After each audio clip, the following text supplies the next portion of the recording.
மகிழ்ச்சி, உடல் நலம் இது இருந்தால் தான் மனிதனுக்கு ஒரு நல்ல வாழ்க்கை அப்படின்னு சொல்ல முடியும். ஸோ உடல் நலம் இல்லாமல் மன மகிழ்ச்சி இல்லை. ஸோ உடல் நலம் வரணும் அப்படின்னா ஸ்போர்ட்ஸ் ரொம்ப ரொம்ப முக்கியம் அப்படின்னு இப்போ நமக்கு தெரிய வந்திருக்கு.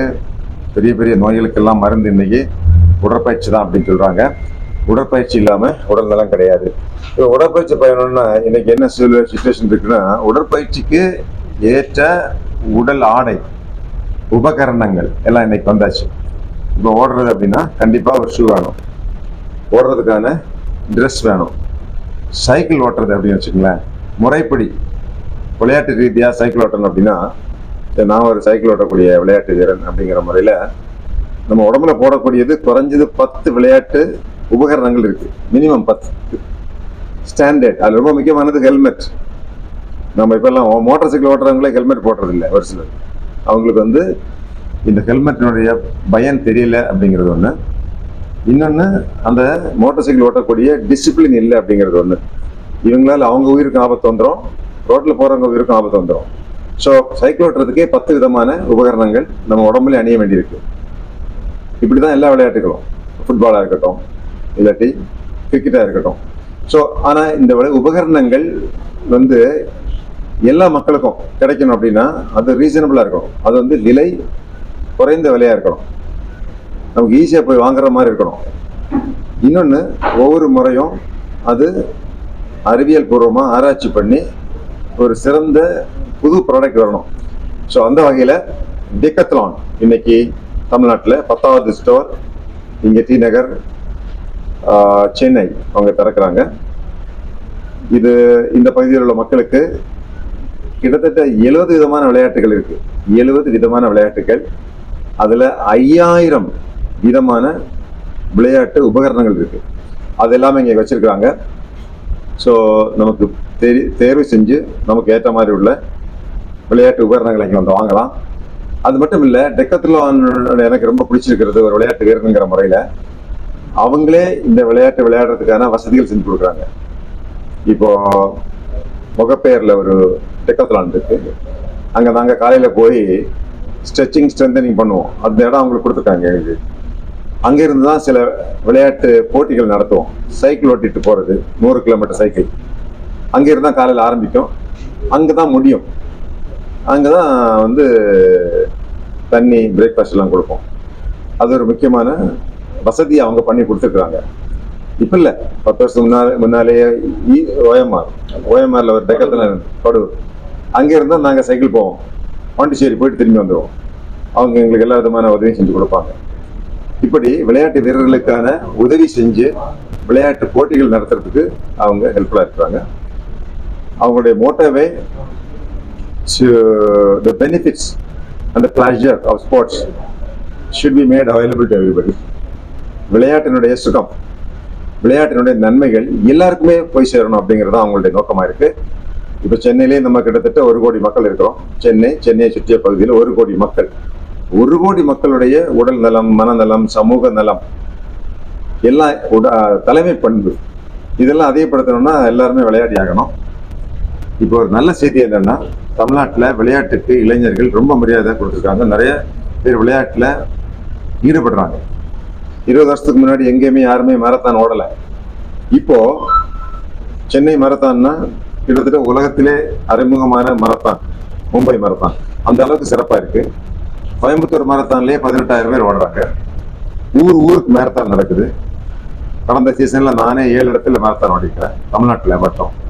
ஸோ அப்படிங்கிற போது மக்களே திரளான ஒரு மேட்ச் மூவ்மெண்ட்டாக வந்துட்டு இருக்கு தமிழ்நாட்டில் விளையாட்டு. அது ஒரு பெரிய வரவேற்கத்தக்க வந்து. சைக்கிளை பற்றி சொல்ல வேண்டியதே இல்லை. கோவிட்டுக்கு முன்னாடி நீங்கள் ரோட்டில் சைக்கிள் ஓட்டுறவங்களை அவ்வளோ பார்க்க முடியாது. இன்னைக்கு எல்லா சனிக்கிழமை ஞாயிற்றுக்கிழமையிலையும் பெரும்பாலும் எல்லா ரோட்லையும் நீங்கள் தரமான சைக்கிளில் தரமான மனிதர்கள் ஓட்டுறதை பார்க்க முடியும். ஸோ அந்த வகையில் தமிழ்நாடு ஒரு விளையாட்டினுடைய தலைநகரம் வந்துட்டு இருக்கிற நேரத்தில் இந்த டெக்கத்லான் இங்கே திறங்கிட்டு இருக்கிறது மக்களுக்கு ஒரு பெரிய பயனுள்ளதாக இருக்கு. நல்ல சிறந்த இளைஞர்கள், இப்போ ஹரிஷ் உட்கார்ந்துருக்கிறார் அப்படின்னா SBOI ஸ்கூலில் படித்து, அண்ணா யூனிவர்சிட்டியில் படித்து, அவர் அடிமட்ட மேலே போய் சேர்ந்து ஒரு போலீஸ் டிபார்ட்மெண்ட்டில் கான்ஸ்டபிளாக சேர்கிற மாதிரி சேர்ந்து அவருடைய சொந்த முயற்சியில் படிப்படியாக மேலே வந்து இன்னைக்கு ஒட்டுமொத்த தமிழ்நாட்டினுடைய எல்லா ஸ்டோரை கண்ட்ரோல் பண்ணக்கூடிய ஒரு தலைமை பதவிக்கு வந்திருக்கிறாரு. Congratulation first of all. உங்களை பார்த்து நிறைய இளைஞர்கள் இன்ஸ்பயர் ஆகணும். இதில் எம்ப்ளாய் பண்ணிட்டு இருக்கக்கூடிய மற்ற ஊழியர்களை பார்த்தீங்கன்னா அவங்களும் fresh from college sports people. ஏற்கனவே basketball, volleyball, football, cricket இது போன்ற ஃபீல்டில் விளையாடி கொண்டிருந்தவங்களா பிக்கப் பண்ணி நல்ல தலைமை பண்பு பயிற்சி கொடுத்து அவங்கள இங்கே பணியில் அமைத்திருக்காங்க. அவங்க இங்கே வந்து ஷாப்பிங் வரக்கூடியவங்களுக்கு சரியான விதத்தில் கைடு பண்ணி அவங்களுக்கு நல்ல ஒரு இன்ஸ்ட்ரக்ஷன் கொடுத்து, நல்ல இன்ஃபர்மேஷனை கொடுத்து, எந்த ப்ராடக்ட் நல்லா இருக்கும் அப்படின்னு சொல்லி அவங்களுக்கு கைட் பண்ணி டெக்னிக்கல் அட்வைஸ் கொடுத்து இதை வாங்க வைக்கிறாங்க. அது டெக்காத்லானுடைய ஒரு பெரிய ஸ்ட்ரென்த்தாக இருக்கு. ஸோ இந்த யங்ஸ்டர்ஸ் பெரிய வேலை வாய்ப்பு ஏற்படுத்தியிருக்கிறாங்க. எத்தனை பேருக்கு வேலை கொடுத்துருக்கீங்க இங்கே மட்டும்? நம்ம தமிழ்நாட்டில் மட்டும் ஒரு 350 டீமேட்ஸ், 350க்கு மேற்பட்ட இளைஞர்களுக்கு வேலை வாய்ப்பு கொடுத்துருக்குறாங்க. இங்கே வந்து சேர்றவங்க பிற்காலத்தில் அவங்களே நிறைய கற்றுக்கிட்டு அவங்க கூட இன்னொரு கடையை திறக்க முடியும், இன்னொரு விதமான பிஸ்னஸ் அவங்களால பண்ண முடியும். அவங்க எந்த இடத்துக்கு போனாலும் கூட ஒரு சிறந்த சேல்ஸ் பர்சனாக வர முடியும். ஸோ இவங்க வந்து சம்பளம் மட்டும் வாங்கிட்டு போக மாட்டாங்க, நிறைய ஸ்கில்ஸ், மனித திறமைகள், வித்தைகள் கற்றுக்கிட்டு தான் போவாங்க. அந்த வகையில் இங்கே உள்ள youngsters are a group of most enterprising leaders, young leaders இங்கே உருவாக்கிட்டு இருக்கிறாங்க. அவங்களுக்கு நிறைய வாழ்த்துக்கள் சொல்லுவோம். ஸோ ஸ்போர்ட்ஸ் ரொம்ப முக்கியமானது, உடல் நலத்துக்கு முக்கியமானது, மன நலத்துக்கு முக்கியமானது. பெரிய பெரிய நோய் வந்து போச்சுன்னா நம்ம ஆஸ்பத்திரியில் கொண்டு போய் சம்பாதிச்ச ஒட்டுமொத்த பணத்தையும் கொடுக்க வேண்டியிருக்கும். அதை கொடுக்காம இன்னைக்கு பெரும்பாலும் நோய்கள், diabetes, hypertension, heart attack, stroke, இது போன்ற ஒபிசிட்டி உடல் பருமன், இது போன்ற பல்வேறு விதமான லைஃப் ஸ்டைல் டிசீசஸ், இது போன்ற மிக முக்கியமான வாழ்க்கை முறை நோய்கள், இந்த பெரும்பாலும் நோய்களை வந்து விளையாட்டின் மூலமாக தடுத்து விடலாம் அப்படிங்கிறது நமக்கு இன்னைக்கு தெரிய வருது. இன்னொன்று எல்லாத்துக்கும் மேலானது மன மகிழ்ச்சி. உடம்புல நோய் வந்து போச்சுன்னா மகிழ்ச்சியா இருக்க முடியாது. உடம்புல மகிழ்ச்சிக்கான சில ஹார்மோன்ஸ் சுரந்தா தான் மகிழ்ச்சி ஏற்படும். சும்மா மகிழ முடியாது. பெரிய சாதனை படைக்கும் போது மகிழ்ச்சி வருது. ஏன்னா உடம்புல அந்த நேரத்துல ஹார்மோன்ஸ், ஆக்சிடாசின், டோபமின், செரட்டனின், என்டார்பின், இது போன்ற கெமிக்கல்ஸ் நம்ம உடம்புல ஏற்படும் போது தான் மகிழ்ச்சி ஏற்படும். ஸோ விளையாடும் போது இந்த கெமிக்கல்ஸ் எல்லாம் ஏற்படும். ஸோ பொதுவான மன மகிழ்ச்சிக்கும் நல்ல ஒரு கான்ஃபிடென்ஸ், இப்போ காலேஜில் ஸ்கூலில் படிக்கிறவங்க, வேலைக்கு போகிறவங்களுக்கு கான்ஃபிடென்ஸ் வரும். ஐஏஎஸ் இன்டர்வியூக்கு போகிறவங்களுக்கு கான்ஃபிடென்ஸ் வரும். எப்போ கான்ஃபிடென்ஸ் வரும்? நம்ம உடம்பு வந்து நல்ல ஷேப்பாக இருந்தால் தான் கான்ஃபிடென்ஸ் வரும். அதுக்கு விளையாட்டு ரொம்ப முக்கியமானது. நம்ம உடம்புல நோய் இல்லைன்னா கான்ஃபிடென்ஸ் வரும்.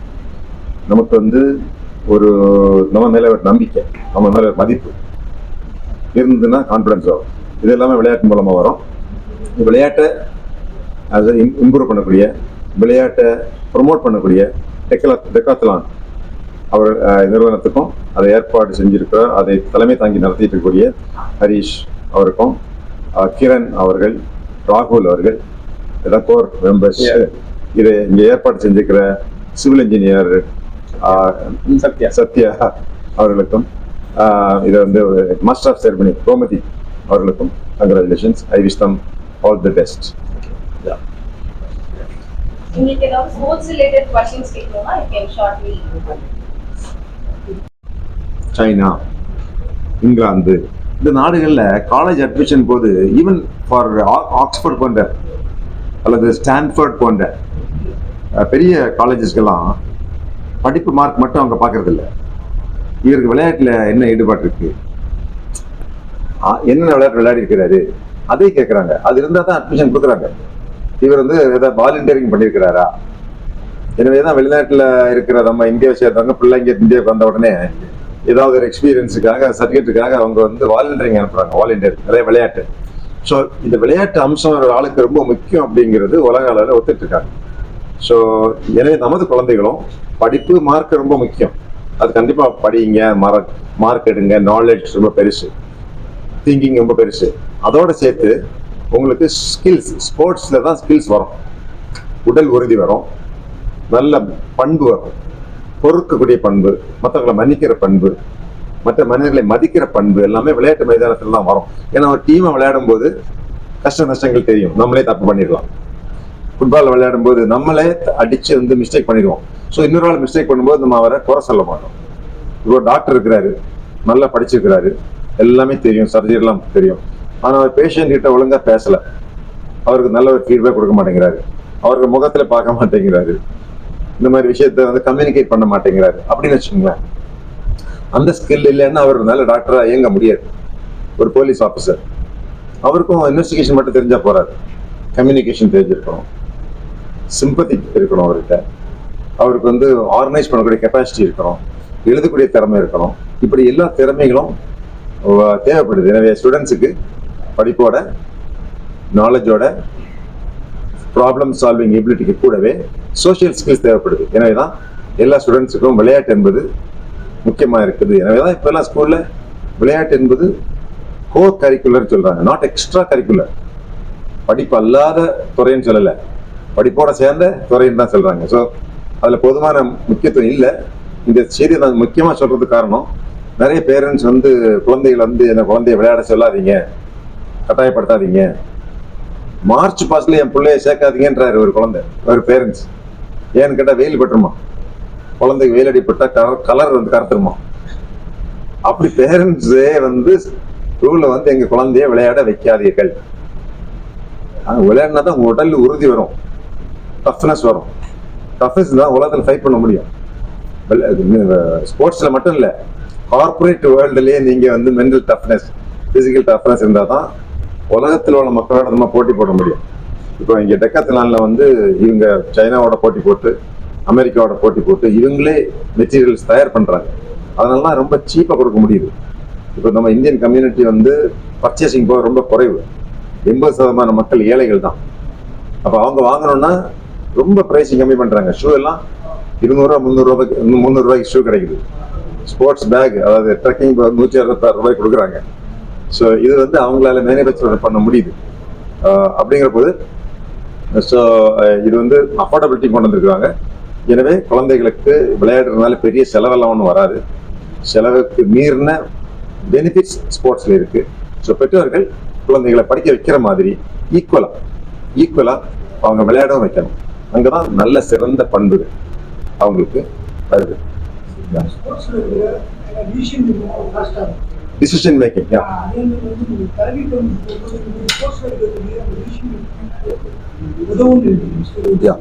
ஸோ ஒரு ஸ்போர்ட்ஸ்ல விளையாடும் போது அது ஒரு டைனமிக்ஸ். நம்ம ஒரு நாள் தனியாக விளையாட முடியாது. ஒரு வாலிபால்னா 6 பேர், ஒரு ஃபுட்பால்னா 11 பேர், ஒரு கிரிக்கெட் அதே மாதிரி 12 பேர். இப்படி ஒரு டீம்ல விளையாடும் போது தான் மற்ற மக்களை பற்றிய ஒரு விழிப்புணர்வு நமக்கு ஏற்படும். அவர்களும் நம்மள மாதிரி மனிதர்கள் தான், அவங்களும் நம்மள மாதிரி வீக் தான், அவங்களும் நம்மள மாதிரி ஸ்ட்ராங் தான். ஹியூமன் ஃபீலிங்ஸ் கற்றுக்க முடியும்.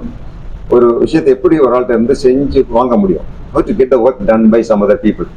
அவங்கள மிரட்டி வாங்க முடியுமா, இல்லை ரொம்ப கெஞ்சி தான் வாங்கணுமா, இல்லை ரெண்டுக்கு இடைப்பட்ட முறையில் பண்ணணுமா, இல்லை ஒவ்வொரு ஆளுக்கும் ஒரு விதமான மெத்தட் இருக்கும். அந்த மெத்தட்ல இவங்கள்ட்ட நம்ம அந்த வேலையை வாங்கலாமா. இன்னொன்று கோஆர்டினேஷன் அண்ட் கோஆபரேஷன். விவேகானந்தர் சொன்ன மாதிரி நம்ம சமுதாயத்தில் இல்லாத ஒரு பொருள் என்னன்னா கோஆர்டினேஷன் தான். ஆர்கனைசிங். நம்ம குட் இண்டிவிஜுவலி, தனிப்பட்ட முறையில் நம்ம 10 பேர் நல்லா ஸ்ட்ராங்காக இருப்போம். ஆனால் டீம்னு வரும்போது நமக்குள்ள நம்ம வீக்காக இருக்கோம். மற்ற நாடுகளில் வந்து அவங்க ஒரு டீம் அப்படிங்கிற போது ஒரு ஜாப்பனீஸ் டீம், ஒரு சைனீஸ் டீம், ஒரு அமெரிக்கன் டீம், இது much more powerful. Because they will give and take. அவங்களுக்குள்ள ஒரு அண்டர்ஸ்டாண்டிங் இருக்கும். ஒரு ஃபுட்பால் விளையாடுறத பாருங்களேன், அந்த பாலை வந்து கலெக்ட் பண்ணி கொண்டு வரவர் வேற ஆளா இருப்பாரு, அது ரொம்ப லாங் ஷாட் அடிச்சவர் வேற ஆளா இருப்பாரு, அந்த கோல் போஸ்ட் பக்கத்துல கொண்டு போற ஆளு வேற ஆளா இருப்பாரு, கோலை போடுற ஆளு இன்னொரு ஆளா இருப்பாரு. ஆனா கோலை போடுறவருக்கு தான் கிரெடிட் கிடைக்கும். அதுக்காக அவங்க முதல்ல பால் கிடைச்ச ஆளை இங்கே அடிச்சுட்டாருன்னா அந்த சான்ஸ் தான் போயிடும். ஸோ ஒரு குரூப்புக்காக, ஒரு நாட்டுக்காக நம்முடைய நன்மையை விட்டு கொடுக்குறது, இன்னொரு பெயரை கொடுக்குறது பெருந்தன்மை. இதெல்லாம் தான் leadership. Understanding the co players, cooperation, coordination, love for each other and excuse or pardoning மன்னிக்கிறது, என்கரேஜிங். இதெல்லாம் தான் தலைமை பண்பு. இதை ப்ராக்டிக்கலாக தான் விவேகானந்தர் சொன்ன மாதிரி ப்ராக்டிக்கலாக தான் ஃபுட்பால் கோர்ட்லாம் இது வரும். இதெல்லாம் கிளாஸ் ரூம் எடுத்துலாம் தலைமை பண்புல சொல்லிக் கொடுக்க முடியாது. விளையாட்டு மைதானத்தில் அது ஆட்டோமேட்டிக்காக உருவாகும். எனவே தான் இந்த விளையாட்டு டக்கத்தில் இன்னைக்கு முக்கியமாக இருக்கு. எனவே விளையாட்டு முக்கியமாக இருக்கு. ஸ்போர்ட்ஸ் கல்ச்சர் நம்ம ஊரில் வரணும். கூடிய சீக்கிரம் மீண்டும் வந்து நமக்கு ஒலிம்பிக் போட்டி வரப்போகுது. நம்ம போன வருஷம் வெறும் 6 மெடல் தான் வாங்குறோம். சைனீஸ் வந்து 96 மெடல் வாங்கியிருக்கிறாங்க. அமெரிக்கன்ஸ் வந்து 106 மெடல் வாங்கியிருக்கிறாங்க. ஸோ நம்மளும் மெடல் வாங்கணும். அதுக்கான ஒரு அடித்தளம் தான் இந்த டிக்கெட்லாம். தேங்க்யூ.